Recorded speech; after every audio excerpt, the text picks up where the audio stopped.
The Giants did it. They won a baseball game for the first time in a long time, and it was not easy. It was dramatic.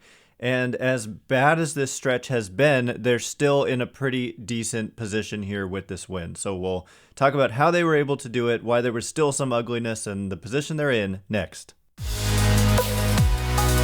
You are Locked On Giants, your daily San Francisco Giants podcast. Part of the Locked On Podcast Network, your team every day.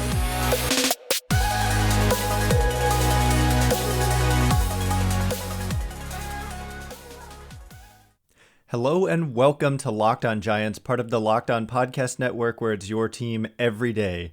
My name is Ben Kaspick, and on this show we provide daily episodes Monday through Friday, talking about the San Francisco Giants in a way that's data-driven and rational, but also simple, passionate, and accessible to all. I'm a former contributor for the baseball statistics and analysis websites Beyond the Box Score and Rotographs. I've been podcasting about the Giants since 2015, and I'm a lifelong fan. Thank you for making Locked On Giants your first listen every day. We are free and available wherever you get podcasts. And coming up on today's show, yes, indeed, the San Francisco Giants won a baseball game yesterday against the Arizona Diamondbacks. And on the one hand, it's like great and thrilling. And on the other hand, it's like, wow, it really shouldn't be this difficult to win a single baseball game against a below 500 team. But that is how it has gone lately for the Giants, playing their fourth series in a row against a sub 500 team, and they didn't win any of those series. So it's important to maintain perspective, which I think we all are, because this stretch has been so bad that nobody's like getting over the moon about one simple win against the D-backs. That being said, it feels much better to win a game than it does to lose a game. And for the Giants, the way they did it, it was a come from behind victory. They were down 4-0. Joey Bart, fresh off the not injured list, fresh off, called up from the minor leagues, had a big swing of the bat. Looked like it was going to be a 3-run homer, but ended up being overturned and called fan interference. It was, and ended up scoring a couple runs. And then late in the game, Darin Ruf hit a pinch hit 2-run homer to tie the game. And that was significant in a number of ways. First of all, it has been a struggle for Darin Ruf on the season. And secondly, it was amazingly the first pinch hit home run of the season for the San Francisco Giants. I did not know that until they put out that fact on the television broadcast. And I don't know that anybody was talking about this, so I'm not sure anyone was really even aware of this. But it's incredible because they set a major league record with 18 pinch hit home runs last year. And to only have one this year, it speaks to a couple things. Number one, home runs are down across the league, and the Giants are no exception. They're not hitting as many home runs. But number two, last year, the line change, the pinch hitting, just paid off in so many different circumstances. They would pinch hit and come through when they had that platoon advantage. Darin Ruf did it. Austin Slater did it. Donovan Solano, their lefties, did it. Like, everybody just contributed in this. Lamont Wade Jr. many times came through as a pinch hitter. So it just hasn't worked this year. And I would say that that doesn't so much mean that the process is flawed. We talked recently about how there's been a lot of kind of angst among fans about how they should be not platooning so much. And while I agree to an extent, the way I would agree is by saying they need to have more everyday players. But the players they currently have are largely platoon players. Jock Peterson ought to mostly be platoon. And if he's not, it's probably not going to be a great outcome for you. And so when you have Darin Ruf and you have Austin Slater, and these guys historically have really hit left-handed pitching, you're going to make those decisions. It's the right decision, but it just hasn't worked as nearly as much as it worked last year. But for Darin Ruf, for all his struggles this year, his overall line against left-handed pitching is right up there with what he's done in his entire Giants career, and really the career numbers dating back to his time in Philadelphia. The man has a 151 career weighted runs created plus against left-handed pitching. 284 average, 380 on base, 545 slugging. It's a 261 isolated power. This year, he has a 140 weighted runs created plus against left-handed pitching. If we look at, Darin Ruf, I think everybody would generally say that he struggled for the Giants this year. It's mostly and by mostly, I mean almost exclusively, come against right-handed pitching. And that was kind of, remember when they signed him, they bought out his arbitration years, and there was like this kind of excitement, I guess, in some circles that it was good. They were probably going to give him an opportunity this year to play more against right-handed pitching. And there's an example. It's like, okay, you don't want a platoon? Okay, that means Darin Ruf's going to play every day. And what's happened is that he's hit 211, 325 on base, which is decent, but 296 slugging. Just no power to speak of this year for Ruf against right-handed pitching. And so the problem isn't the platoon. The problem is actually the lack of a platoon for a lot of these guys. Like, they've played too much against the same-handed side.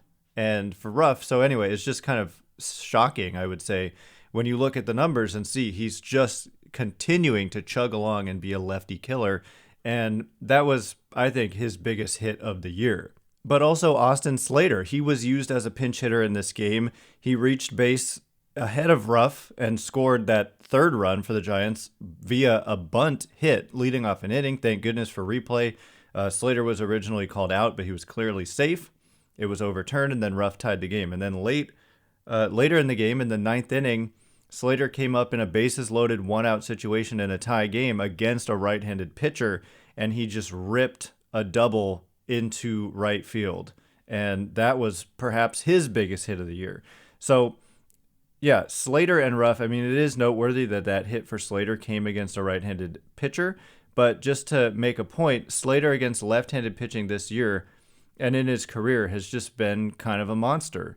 And actually, Slater has held his own against right-handed pitching this year, but the numbers are, he strikes out way more often, just as an example.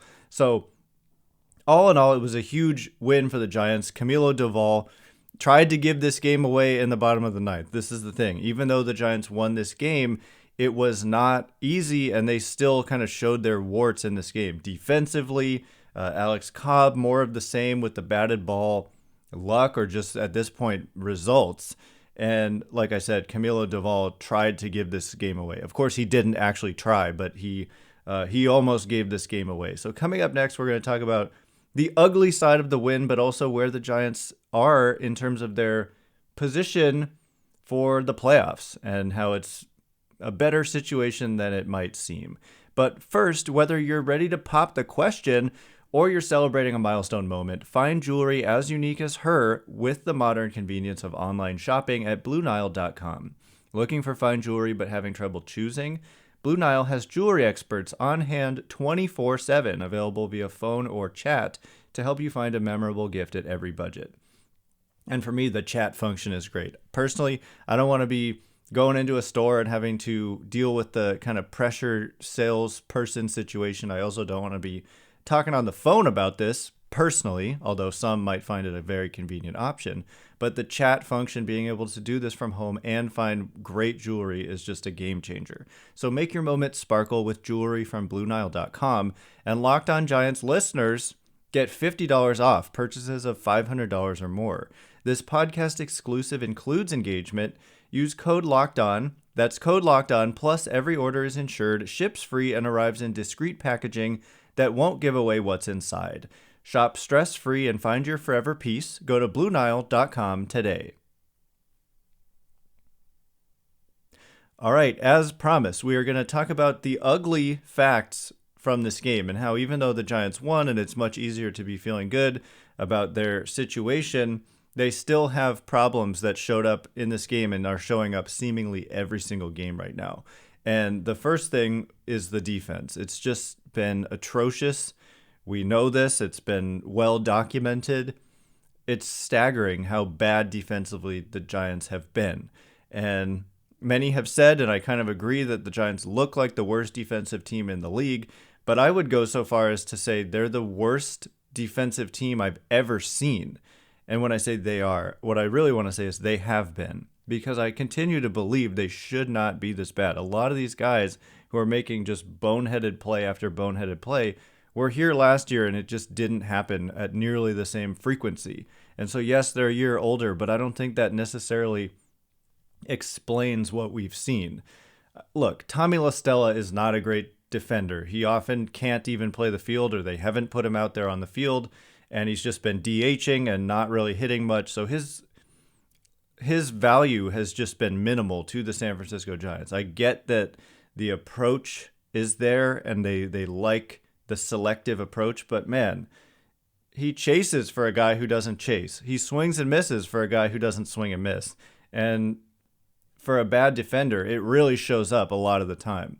So it just has not been a good first couple of years in San Francisco for Tommy La Stella, but that's just the way it's gone. But defensively, he just had a big, I don't want to call it boneheaded, it was just a physical error where there was a ground ball to the right side with runners on base. I forget exactly where they were positioned, first and third, and ground ball to the right side. That infield in Arizona, I think, is notoriously kind of hard, and so the ball skips faster than it might elsewhere. But La Stella got his glove on it. It was kind of a high bouncing ball to his left, and it ticked off his glove. He didn't have to like dive or really reach super far. He just reached out to his left, and it just ticked off his glove and went into the outfield. Now, inexplicably, the official scorer ruled this a double for the hitter, which is just ridiculous. And I don't know if it's homerism or if it's just they don't believe in giving errors or they just don't know what an error is. But that is 100% an error, and it's just not fair to the pitcher.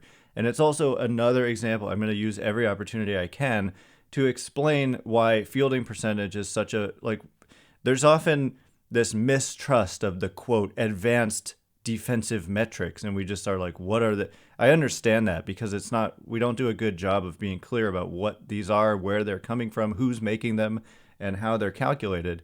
But I'm going to, like, if you say that and then say, so that's why fielding percentage is king. Well, look at that play and just realize no marks get taken off of La Stella's record for that play. By fielding percentage, that was a non-play for La Stella.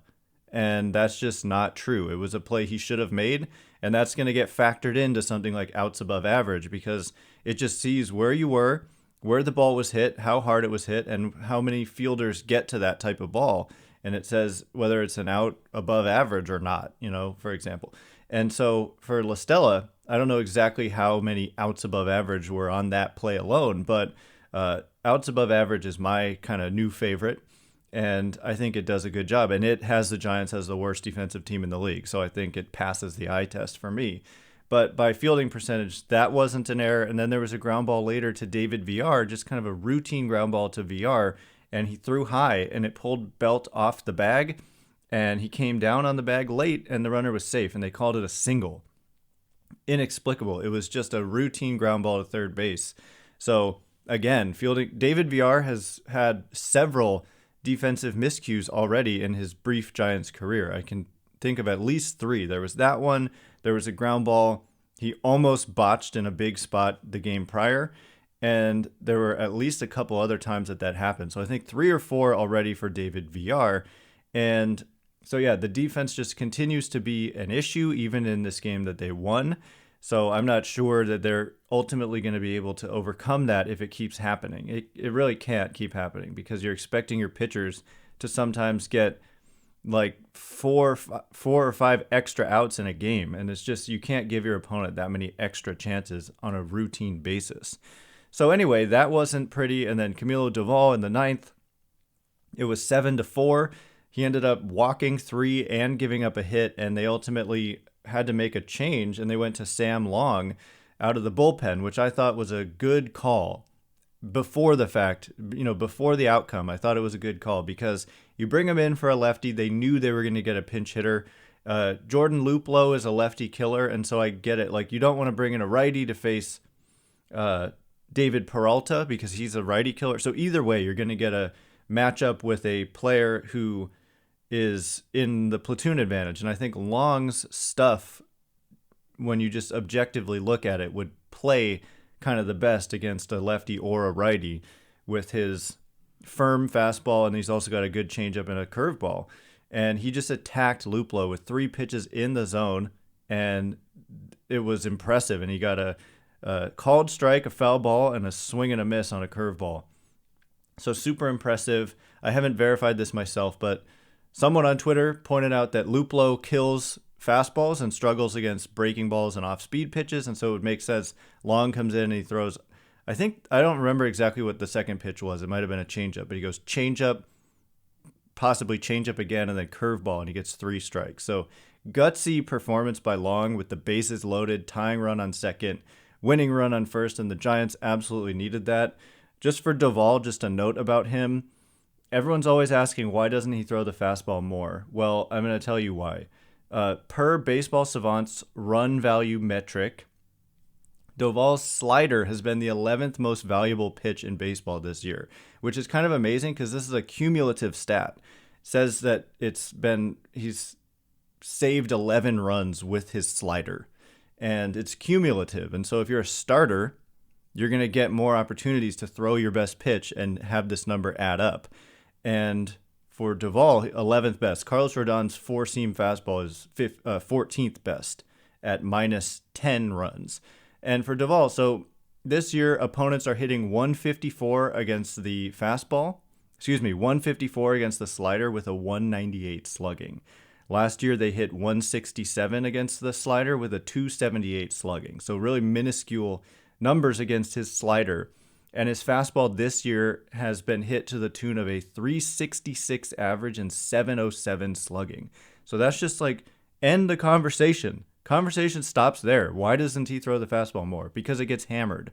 And I get it. The pitches play off each other, and he needs the fastball for the slider to be effective. So I get that he has to throw it, but it makes sense why he kind of stays away from it. It's just been hit hard, and the slider has not, and he gets swings and misses at like a double the rate on the slider versus the fastball.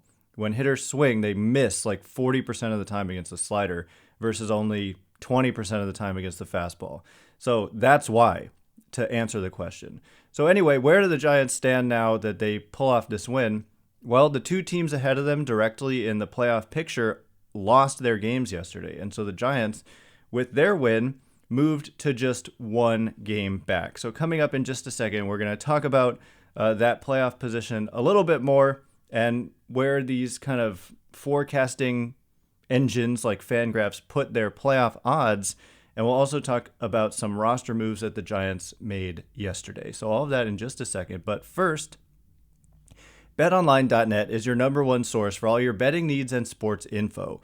Find all the latest sports developments, league reviews, and news, including this year's NHL playoffs and Major League Baseball. Of course, NHL playoffs are long over, but Major League Baseball is, of course, ongoing. And the Giants are an interesting team to bet on, and you can look at long-term opportunities as well as just individual game opportunities. I just had a feeling the Giants were going to win last night, so I wish I had gone over to BetOnline and placed a wager on that game. Even when they were losing, I felt that way. BetOnline is your continued source for all your sporting wagering information, including live betting, esports, and scores. And BetOnline.net remains the best spot for all your sports scores, podcasts, and news this season. BetOnline.net is the fastest and easiest way to check in on all your favorite sports and events, including MMA, boxing, and golf. Head to the website today or use your mobile device to learn more about the trends in action. BetOnline, where the game starts. All right, as promised, we're going to talk about the playoff picture in a little bit more detail, and specifically the playoff odds, because this is an area in which the Giants have slipped in recent weeks. Obviously, they were consistently up around 70% for much of the season, but then this recent slide knocked them all the way to a low of around 36%. But with the win yesterday, and like I said, the losses of the Phillies and Cardinals, the 2 teams directly ahead of the Giants playoff odds, according to Fangraphs, shot back up over 40% at 42% right now per Fangraphs. And the Zips projection system, which is also featured on Fangraphs, Dan Szymborski, who does Zips, just came out with his mid-season projections for now, just today, and he has the Giants at 44.4% odds to make the postseason. So this is fluid. This could change every day, and the Giants are just 1 game out of a playoff spot. That third wildcard spot, currently the Phillies and Cardinals are tied for it, and the Giants are just one game back of them. The Padres are the second wild card team. Braves are the first, but the Padres are in a losing streak themselves. They're 2-8 in their last 10. They've lost 2 straight, and the Giants are going there now. And so if you can win, this is a 4-game series. So if you can, at least split, that's a tall task considering the Padres are a good team and how the Giants have been playing, but you never know. But you can definitely make up some ground here. And what I'm trying to say is that as soon as today, the Giants could be back and tied for a playoff spot. And so all the doom and gloom, I get it. They were playing poor enough to warrant doom and gloom, but the reality of it was they were like 1 or 2 games away from being back in a playoff position. And so the trend line doesn't always indicate where you're headed in baseball. Like if you're on a downward trajectory, it doesn't always mean that you're going to continue on a downward trajectory. And you can rattle off, 8 wins in 10 days, and then you're in a much better position. Or if you can even go on a long winning streak like we saw from the Cardinals last year or the Braves this year, it happens. The Cardinals, they were kind of a middling team last year until they went on this ridiculous winning streak, and it propelled them right into the playoffs. So I think that with the trade deadline a little less than 4 weeks away, there's no reason for the Giants not to just go out there and play this thing out and see what their position is moving forward. Like if they can gain some ground, then they're firmly in the race. If they fall back and are kind of playoff odds dwindling, then maybe you consider selling a little bit. But there's no reason to really make that call to be a seller now, certainly, because you might as well just wait and see if they can turn things around. So anyway, let's just get to the roster moves that the Giants made. Evan Longoria to the injured list with a left oblique strain, perhaps one of these kind of hint, hint, wink, wink injuries, but he'd been playing pretty well. So I don't think because they needed to get Joey Bart onto the roster. And so I'm not sure they wanted to make some other move there. So they ended up putting Longoria on the IL, which does give David VR more of an everyday opportunity. So I'm really interested to see how he does with what seems to be more or less everyday playing time for now. The defense has been a little bit of an issue, but he has taken pretty good at-bats. Joey Bart, like I said, was activated.